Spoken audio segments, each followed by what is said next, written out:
السلام عليكم ورحمة الله وبركاته. اللهم صل وسلم وبارك على سيدنا محمد وعلى آله وصحبه وسلم. ازيكم عاملين ايه؟ يا رب تكونوا بألف خير. النهاردة بقى معانا روتين في المطبخ. الروتين ده انا عاملاه على يومين يعني. فهنبدأ الأول يوم بتاعنا. طبعا نزلت السوق وجبت شوية حاجات، وده فيديو نزل لكم بالمشتريات اللي انا جبتها. طبعا انا زي ما قلت لكم انا ما بنزلش السوق لما بيبقى عندي اكل. فطبعا انا عندي اكل، فهبدا بقى ان انا اظبط الحاجات اللي انا جبتها دي. المشتريات يعني الطماطم وهنعمل الهريسه والفراخ اللي انا جبتها. هبدا ايه اول حاجه انضفها لانها ما تنفعش تقعد بره التلاجة. اول حاجه طبعا انا غسلت الحوض بتاعي كويس. طبعا الفراخ زفرة وكل حاجه، بس برضو ده اكل لازم يتحط برضو في حوض نضيف. فطبعا غسلت الحوض بالصابون والسلك والصابون كويس، ونضفته وشطفته زي ما انتم شايفين كده. وهبدا بعد كده انزل في الحوض بالفراخ بتاعتي. هنبدا بقى نحطها كلها في الحوض مره واحده، اهو زي ما انتم شايفين كده معايا. وهنبدا بقى بعد كده نطلعها من الاكياس دي. اهو انا فضيتها الثلاث فرخات السلام، فضيتهم واللي هي متقطعين سبتهم بكياسهم لحد ما خلص الثلاثه السلام. هنبدا اول حاجه بقى نمسك الفرخه كده، نقطع الجوانح بتاعتها، ونقطع الرقبه. الحاجات دي بتنفعنا في الشوربه يعني، فمش بنرميها طبعا. هننضفها كده كويس من الحاجات دي، ونشيل الحاجات اللي هي بتعمل زفارة.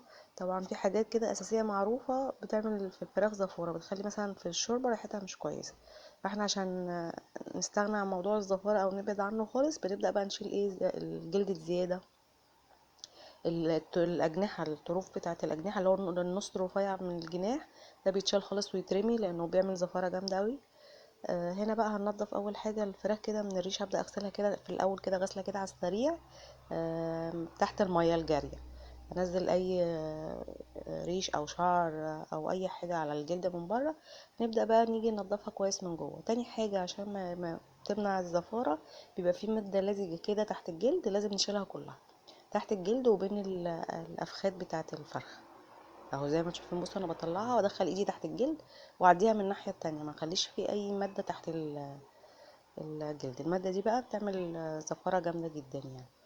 يبقى اول حاجه قلناها اللي هو طرف الجناح، ودي تاني حاجه اللي هي الايه الماده اللزجه. تالت حاجه في هنا من الاوراق جزء كده من العظم، في زي حاجه عامله زي الكبده كده، دي برضو لازم تتشيل، دي من ضمن الحاجات اللي بتعمل زفاره.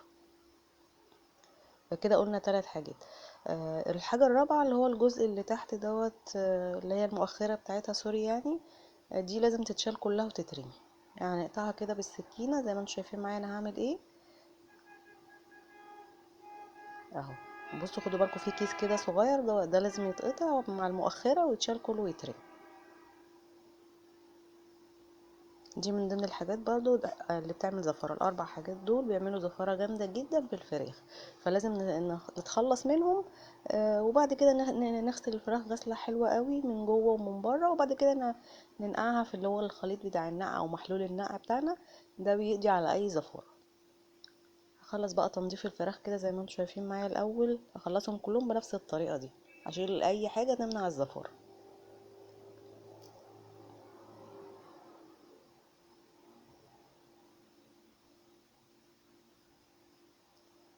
بس بقى هبدأ اشطفها بعد ما شلت الحاجات اللي هي تمنع الزفارة كلها، واحطهم يتصفوا قبل ما اعمل لهم اللي ايه اللي هو الخليط بتاع النقع.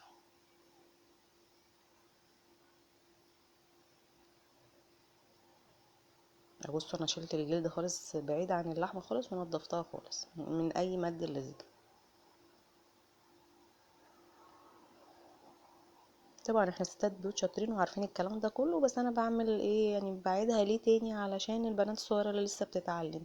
يعني في اكيد بنات لسه صغيره هتبدا تخش المطبخ او عروسه جديده، ففي حاجات برضو بتعدي عليها، فاحنا ايه بنعرفها على الحاجات دي.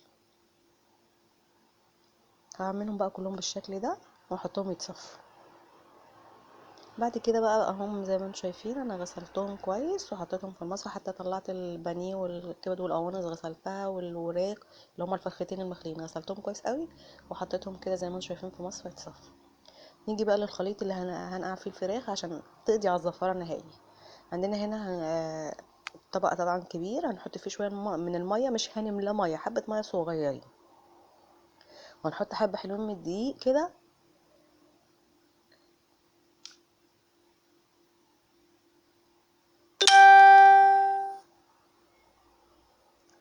وبعد كده هنرش رشه كده حلوه برضو من الجنزبيل، حوالي معلقتين كده لان الكميه عندي كبيره، معلقتين كبار. وكمان شويه حلوين برضو من الملح. وهنعصر عليهم ليمون، دول 3 ليمونات كبار، عايزه تحطي اكتر حطي، بس كده. ولا هنحط خل ولا اي حاجه. يا جماعه الخل بيثبت الزفاره وبيخلي لون الفراخ تفتح قوي كده، وبالذات البانيه بحس ان لا في حاجه غلط يعني. فهو هنعمل بس هما الحاجات دي، ميه وملح وليمون، عصير ليمون حطيه بالقشر بتاعه كمان بعد ما تعصريه، وجنزبيل ودقيق. عايزين نعمل الخليط دوت ما يكونش سايل قوي، يعني زي عجينه الكريب او اتقل شويه، مش عايزينه سايل ميه، يبقى تقيل شويه سميك شويه. هنبدا نقلبه، مش لازم يعني حتى لو في تكتلات هي هتفك مع التقليب. خلاص انا كده خلطته، حسيت انه خفيف، هزوده شويه كمان من الدقيق.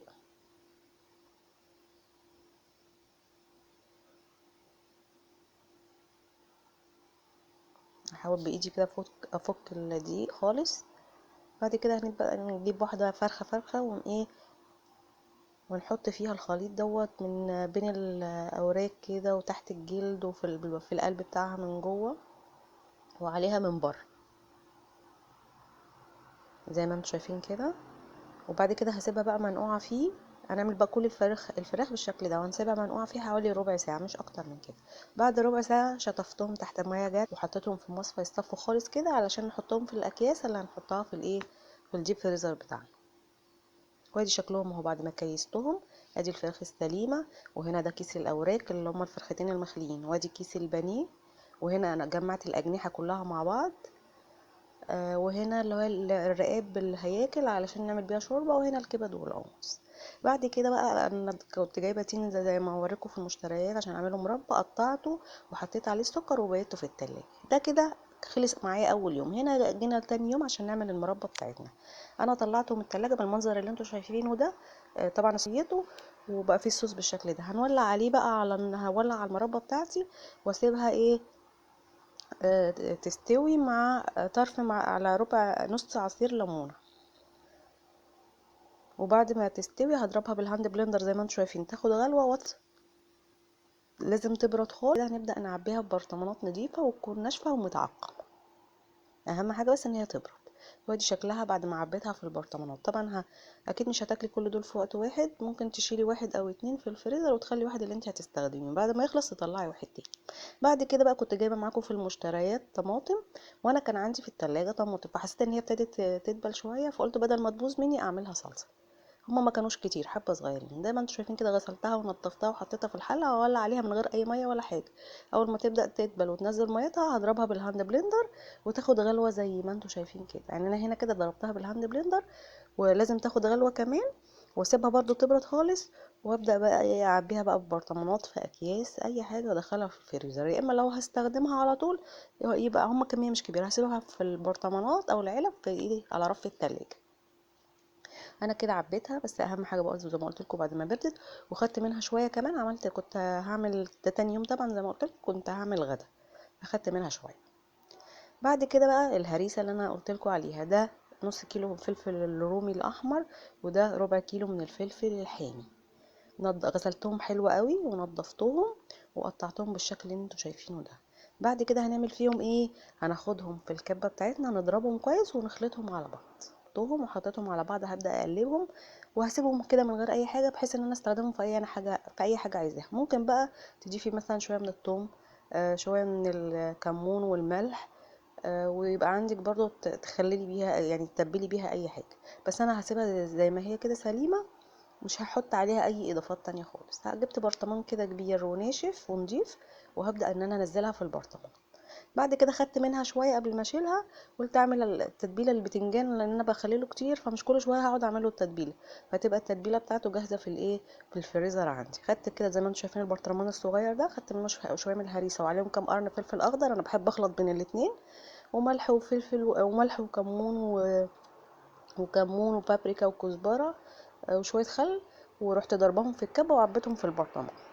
بعد كده جه بقى ميعاد الغدا. احنا النهارده كنا هنتغدى بيتزا اقتصاديه وعاملاها بالحجم العائلي، فقلت عشان اسهل على نفسي وما اعملش صواني كتير، فعجنت العجينه كده زي ما انتم شايفين وسبتها خمرت، وبعدين فردتها على الصاج بتاعي. عملت صاج كبير وصينيه كبيره، انا بحب اعملها على ظهر الصينيه عشان تبقى سهله معايا وانا بنقلها. فهسيبهم كده يريحوا ربع ساعه، وبعدين احط عليهم الحشو بتاعي واروح مدخلاهم الفرن. الحشو الاقتصادي بتاعي انا عاملاها بالبيض المسلوق واللانشون والجبنه والزيتون وطماطم، بس مش حاطه حاجات كتير يعني، مش حاطه لحوم بمعنى صح. بس زي ما انتم شايفين كده بقى الفرن طبعا بيسخن، هدخلها الفرن تسخن، وهنشوف بقى شكلها بعد ما تطلع من الفرن. بصوا ما شاء الله طلعت تحفه وجميله وطريه وعجبتهم جدا. وفي الوقت ده بقى طبعا احنا اتغدينا والحمد لله. بعد الغدا بقى يعني الولاد عايزين حاجه حلوه، فروحت قايمه قلت اعمل لهم حاجه حلوه يعني. فالنهارده الحلو بتاعنا هنعمل رز بلبن، وطبعا الرز بلبن انا عملت الفيديو ده معاكم قبل كده، فهنشوفه كده ايه طريقه كده على السريع. جبت حله وحطيت فيها كيلو لبن وغليت اللبن. اهم حاجه ان انا اغلي اللبن الاول، وبعد ما اللبن غلي كده طبعا مش لو حطينا فيه رز كده مش هيستوي، فعشان الرز يستوي لازم ميه، فهنحط كوبايه كبيره كده من الميه على الكيلو اللبن، هي كوبايه واحده بس. وبرضه هنسيبهم ياخدوا غلوه. اول ما يغلي معايا الميه باللبن هروح نازله بنص كوبايه من الرز مش مغسول، لو انت جايباه اكياس، لو انت جايباه سايب يبقى تغسلي. وهبدا اقلبهم كده زي ما انتم شايفين، اقلبهم مع بعض واسيبهم يغلوا غلوتين. بعد ما يغلوا كده مع بعض هروح طافيه النار ومغطيه عليه وسايبه الرز حوالي نص ساعه، مش اكتر من كده، عشان ايه؟ يستوي، بدل ما افضل مولعه النار والرز ممكن يلزق مني ولا حاجه ولا يشيط من تحت. بس ده شكله كده بعد نص ساعه الرز كان خلاص داخل على السوا، محتاج برضو غلوه صغيره. فبعد كده في الوقت ده هنزل معلقتين كبار من اللبن البودر، معلقتين تلاتة او كريم شانتيه خام لو عندك بودر يعني. فانا حطيت لبن، انا بحط له لبن بودره وبيطلع تحفه بصراحه. وكان عندي كمان معلقتين من القشطه اللي هي وش اللبن اللي انا بشيلها واحطها احتفظ بيها في الفريزر. فحطيتهم كمان على الرز بلبن بتاعي.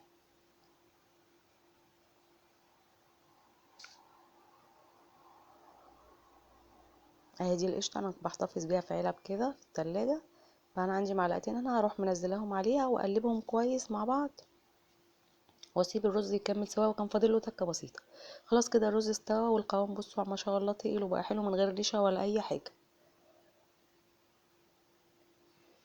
ده بصراحة رز لو جربتيه مش هتبطلي تعمليه زي بتاع المحلات بالظبط. خلاص هو استوى، هبدأ احط له السكر بتاعه، نص كوباية سكر مش اكتر من كده. لا كده السكر بتاعه بيبقى مظبوط قوي. هسيب السكر يدوب ويغلي مع الرز. بعد كده هنزل عليه بكيسين من الفانيليا.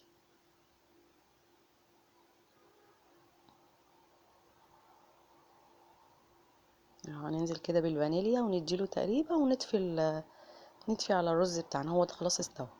الفانيليا اخر حاجة بتتحط بعد الرز ما بيستوي.